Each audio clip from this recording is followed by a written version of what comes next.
समझ में नहीं आता। उनकी खामोशी समझ में नहीं आती। हम तो पहले दिन से जो गाजा में हो रहा है उसकी मुखालफत करते आए हैं। बेगुनाहों को इस तरह मारना समझ में नहीं आता। रोज अगर आप देखें, चाहे टीवी, चाहे मीडिया, गाजा की बमबारी में बेगुनाह लोग मारे जा रहे हैं। बच्चे, औरतें, जवान मर्द, जिनका इजराइल के ऊपर हमले से कोई लेना देना नहीं, लेकिन उनको बेरहमी से निशाना बनाया जा रहा है। और तो और इजराइल को इस मामले में खुली छूट दी जा रही है। और दुनिया ने ये शायद साबित किया है कि इजराइल के लिए एक कानून है और रूस के लिए दूसरा। जब रूस ने यूक्रेन का गैस बंद किया,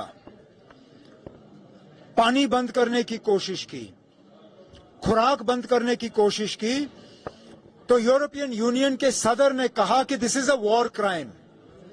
ये रिकॉर्ड है, ये मैं कोई हवा में बात नहीं कर रहा हूं।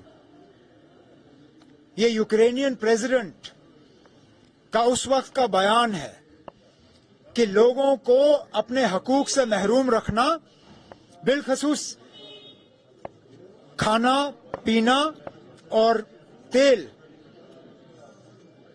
ये एक वॉर क्राइम है।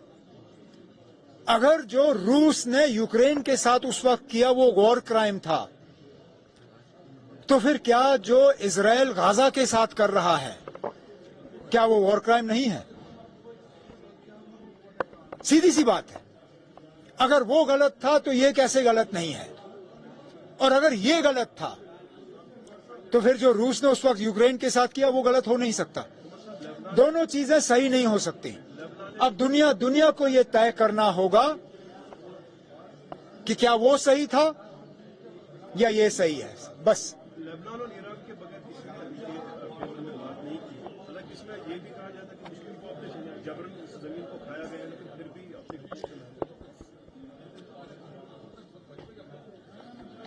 उनको अपने जमीर को खुद जवाब देना होगा। मैं इसमें कुछ नहीं कह सकता। और कुछ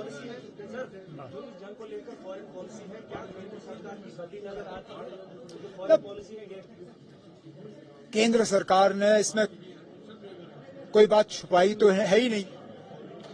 पहले दिन से उन्होंने इजराइल का साथ दिया। उसके बाद फिर शायद वहां पे ये देख के कि बेगुनाह लोग मारे जा रहे हैं, उन्होंने गाजा में एड रिलीफ भेजने की बात की, लेकिन वो भी समुंदर में कतरा के बराबर है। जहां रोज दिन के 100 ट्रक जाया करते थे, आज 20 ट्रकों को भी जाने की इजाजत नहीं दी जा रही है। अब खुदारा मुझे ये बताइए ना, लाखों की आबादी 10 या 20 ट्रक से क्या करेंगे? बमबारी रुकनी चाहिए। उसके बाद जो आगे की कार्रवाई होगी वो देखी जाएगी, लेकिन कम से कम बेगुनाह लोगों को इस बमबारी में जो निशाना बनाया जा रहा है वो रुकना चाहिए।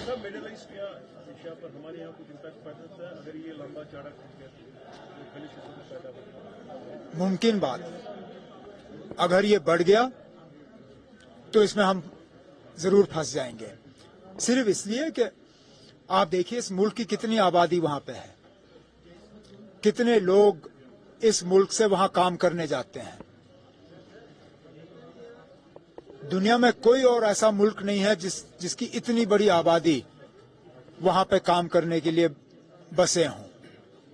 अगर ये जंग गाजा से बाहर इसका दायरा बढ़ गया, जाहिर सी बात है कि हमारे लोग इसके लपेट में आएंगे। इसीलिए तो हम कहते हैं कि बमबारी रुकनी चाहिए, ये जंग रुकना चाहिए, और यूनाइटेड नेशंस और बाकी मुल्कों को इंसाफ देना होगा ये अलग अलग कानून अलग अलग मुल्कों के लिए जो है ये हो नहीं सकता। सर यूनाइटेड नेशंस हम देख रहे हैं इस तरह के जो वाक़ात होते हैं उसमें अक्सर बेशतर वो चुप्पी साधती है, तो आपको लगता है इसमें ना यूनाइटेड नेशंस ने खामोशी तो नहीं की, लेकिन बदकिस्मती से उनकी बात को ज्यादा तवज्जो दी नहीं जा रही है। लेकिन जहां तक मैंने देखा यूनाइटेड नेशंस ने बीच बीच में इस पे बात की है और ह्यूमैनिटेरियन जो क्राइसिस वहां पे बना हुआ है उसको भी उसको लेके उन्होंने बात की है।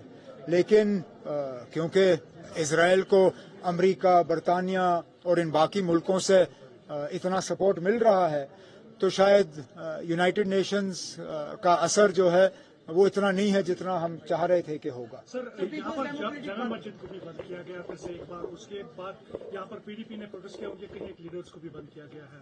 How do you see this situation today? जहां तक जामा मस्जिद या मीरवाइज की बात है, अफसोस है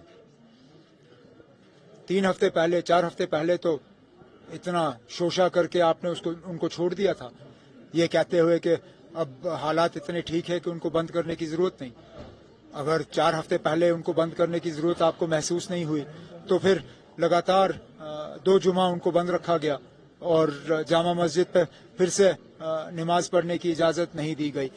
एक तरफ से तो दुनिया को ये कहा जा रहा है कि कश्मीर के हालात जो हैं बिल्कुल सुधर गए हैं, नॉर्मल हैं। अगर नॉर्मल हैं तो जामा मस्जिद में नमाज की इजाजत दे दीजिए जुमा को और मीरवाइज साहब पे जो पाबंदियां हैं वो पाबंदियां उठा दीजिए।